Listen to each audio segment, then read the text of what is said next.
Hello friends. कैसे हैं आप लोग? उम्मीद है फिट हैं, लाइफ एंजॉय कर रहे हैं।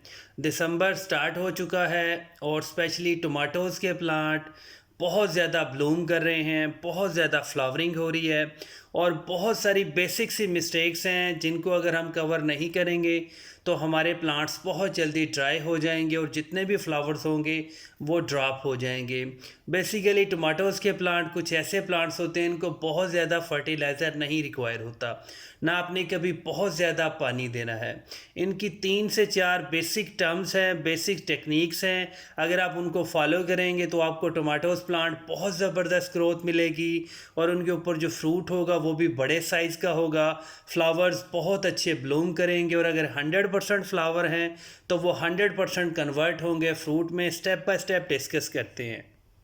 कोशिश करें कि टमाटोज़ के प्लांट को हमेशा मिट्टी के गमलों में ग्रो करें। अगर आपने एक गमले में ज़्यादा प्लांट्स लगाने हैं तो गमला थोड़ा सा चौड़ा होना चाहिए, मिट्टी का गमला यूज़ करना है जिसको आप मिट्टी का प्याला कहते हैं। अगर थोड़ा सा डीप हो तो ज़बरदस्त है। अगर एक गमले में एक प्लांट लगाना चाह रहे हैं तो जो मिनिमम गमले का साइज़ है वो कम से कम 10 इंच का होना चाहिए और हमेशा इसमें भालू मिट्टी डालनी है, फल वाली मिट्टी डालनी है जिसको आप लोग वेल ड्रेन्ड सॉइल कहते हैं। अगर बहुत ज़्यादा पानी भी दिया जाए या बहुत ज़्यादा बारिश भी हो जाए तो गमले का जो ड्रेनेज होल होता है, नीचे जो उसका होल होता है वहाँ से पानी ज़रूर निकल जाना चाहिए। चिकनी मिट्टी कभी भी यूज़ नहीं करनी और इसमें जब भी आपने फर्टिलाइज़र डोज करना है हमेशा थोड़ा थोड़ा फर्टिलाइज़र देना है।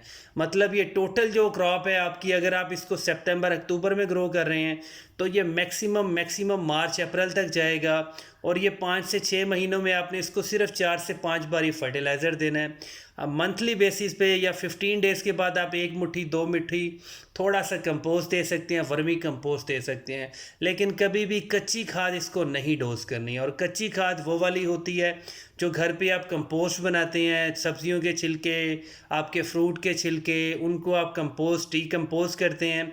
अगर वो प्रॉपर डीकम्पोज ना हो तो वो आपके जितने भी प्लांट्स होते हैं उसकी रूट्स में फंगस लगा देते हैं और उस फंगस की वजह से आपके प्लांट्स के ऊपर बहुत सारे इंसेक्ट्स का अटैक भी होता है और उसके जो लीव्स होते हैं उसमें कर्लिंग भी आ जाती है।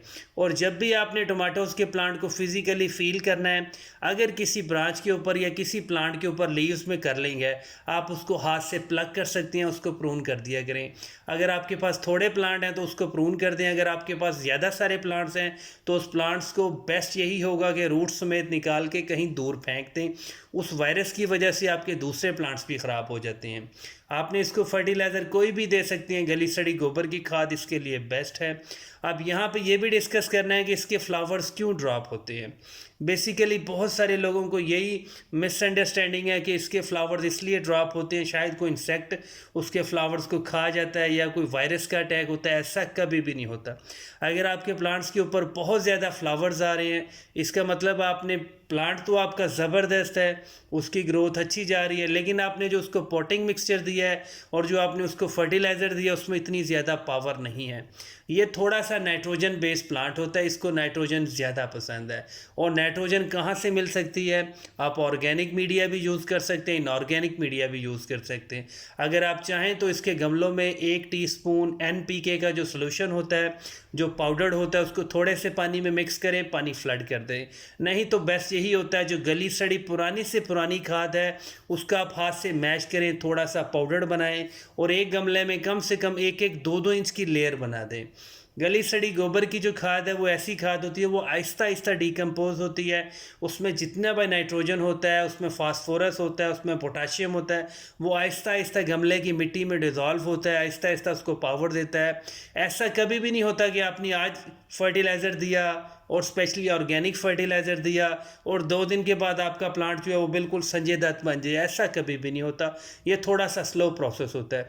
और जो मेन टिप है वो यही है कि जो बुझा हुआ चूना होता है, आप कहीं से भी अपने सिटी में चूना भट्टी पे जा सकते हैं, वहाँ पे आपने पत्थर वाला चूना लेना है। अगर छोटे छोटे पार्टिकल्स वाला चूना ले ले तो ज़्यादा बेस्ट है। उसको पानी में भिगो दें, 2-3-4 दिन पानी में भीगा रहेगा, उसमें से अच्छे से उसको मिक्स करें। उस पानी को 1 लीटर पानी में मिक्स करें मतलब कोशिश करें 100 ml चूने का प्योर पानी, और दूसरा पानी होगा जो सादा होगा वो 800 ml 1000 ml होगा, उसमें मिक्स करें और अपने टोमेटोज़ के प्लांट को थोड़ा थोड़ा देते रहें।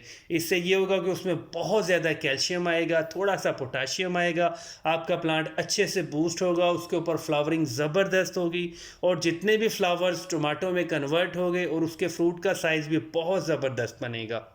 और अगर आप चाहें जो जो चूना होता है उसका थोड़ा सा आप जो स्प्रे है वो अपने प्लांट्स की बॉटम में भी कर सकते हैं, बिल्कुल जहाँ से उसकी मुड्डी होती है, बॉटम होती है, जड़ होती है, वहाँ पे थोड़ा सा शावर कर दिया करें। ये एंटी फंगल भी होता है और छोटे मोटे इंसेक्ट्स जो उनको नेचुरली किल कर देता है ये। और एक इंग्रेडिएंट और है, वो है चूल्हे की राख, मतलब बर्न्ट वुड ऐश। जो आप बारबेक्यू के स्टॉल पे जाते हैं, तिक्का बोटी बर्गर्स वगैरह डिलीशियस डिलीशियस इंजॉय करते हैं, वहाँ पे कोयले होते हैं, उनके बुझे हुए कोयलों का जो पाउडर होता है उसको राख कहते हैं, वो अपने प्लांट्स में डोज कर सकते हैं। वो बहुत ज़बरदस्त होता है, उसमें बहुत अमाउंट में आपका फास्फोरस है, उसमें पोटाशियम है, वो बहुत ज़बरदस्त है, वो आपके प्लांट को बहुत ज़्यादा बूस्ट करता है, और स्पेशली जो फ्लावर्स ड्रॉप हो जाते हैं बग़ैर किसी वजह के, उनको वो बहुत जल्दी मिनिमाइज़ कर लेता है। वो आप लाजमी दिया करें। 1 टीस्पून एक बड़े गमले में दे सकते हैं, अगर छोटे साइज़ का गमला है तो आधा टीस्पून बेस्ट है। पानी में मिक्स करके दें तो फिर भी कोई इशू नहीं है, अगर वैसे ही आप ऊपर गमले की मिट्टी पे स्प्रिंकल कर दें, बाद में थोड़ा सा पानी दे दें तो वो भी ज़बरदस्त है, वो आपके प्लांट को बहुत ज़्यादा बूस्ट करता है। और स्पेशली जो टोमेटोज़ के प्लांट है, अगर आप स्पेशली उनके गमले नहीं अरेंज कर रहे तो आप कोशिश करें जो आपके पास दूसरे रूफ टॉप पे, बालकनी पे जो दूसरे बड़े बड़े गमले हैं, उनमें अगर आपको थोड़ी थोड़ी स्पेस मिल रही है तो वहाँ पे आप एक एक छोटा सा पौधा लगाते जाएं। चाहें तो डायरेक्ट सीड भी लगा सकते हैं, इसका सीड बहुत जल्दी ग्रो कर जाता है। अगर आपने अभी तक इसके सीड ग्रो नहीं किए तो आप 15 दिसंबर या मैक्सिमम 20 दिसंबर तक इसके सीड लगा सकते हैं। अगर आप चाहें तो इसके बीफ टोमेटो लगाएं, चेरी टोमेटो लगाएं, इसकी बहुत सारी वैरायटी है। अगर कुछ और नहीं भी मिल रहा तो जो घर में आपके टोमेटो मौजूद हैं, जिसको देसी टोमेटो कहते हैं, उसके सीड लगाएं, वही लगा दें। इसके सीड बहुत जल्दी जर्मिनेट हो जाते हैं, और जब इसके बेबी प्लांट्स बनते हैं आपने थोड़ा सा वेट करना है, मैक्सिमम 25-30 डेज़ के बाद जब उसके बेबी प्लांट्स 1 उंगली के बराबर हो जाएंगे, मतलब 2 इंच 3 इंच के हो जाएंगे, आप उनको दूसरे गमलों में शिफ्ट कर सकते हैं। और शिफ्ट करने के बाद थोड़ा सा ज़्यादा पानी देना है, और फर्टिलाइज़र आपने 1 मंथ के बाद देना है। बहुत ही फास्ट ग्रोइंग प्लांट है, अच्छे रिजल्ट्स मिलेंगे लाजमी।